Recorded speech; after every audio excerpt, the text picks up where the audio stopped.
вам, добрые люди. Сегодня решил необычно немножко ролик начать.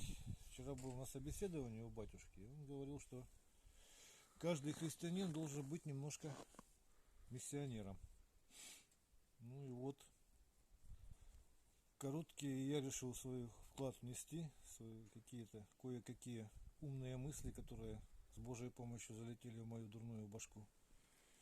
В общем, транслировать заодно на канале. Пришел к вере, как у многих, в основном очень болел сильно, долги влез конкретные, и вот по этому поводу хокку раньше тоже занимался, и вот такой короткий стишок пришел на ум. Следующего мига может и не быть. Успей за этот миг Всевышнего благодарить. Ну и теперь буду ножом хвастаться, который сделал с Божьей помощью.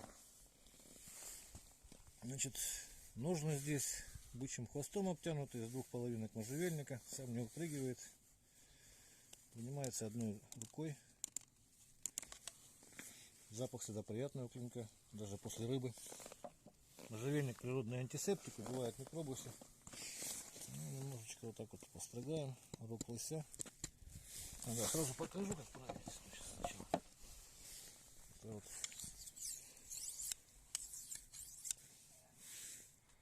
Железка прямая, как она, гильотина, которая, ножницы большие, которые металл режет, кусок от нее.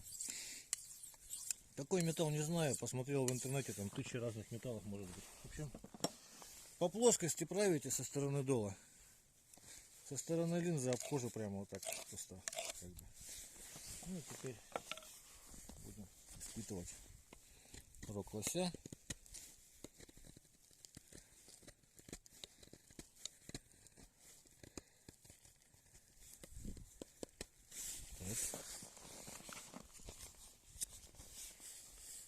Шкура. Не видно, да? Волосы, не волосы, волосы тоже вот режут. Дерево покажу, как строгание просто, как, видите, да, какие куски сразу. Дерево такое уже подсохшее конкретно. Это вот чепрак, кожа 4 миллиметра толщина.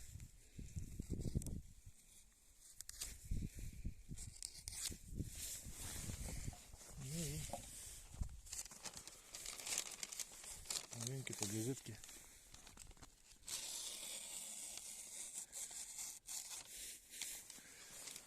Так, в общем, что значит еще? Клинок смазывать. Я вот баллистолом домашним мажу. Это 25 грамм керосина, 20 грамм скипидара и 100 грамм вазелинового масла. Все перемешиваю вместе. Получается баллистол. Это по составу, то же самое. Клинок смазываю и ножны тоже им же. Ну, в общем, так вот удлинять можно, если что-то там где-то не достаете. Он не выпадает.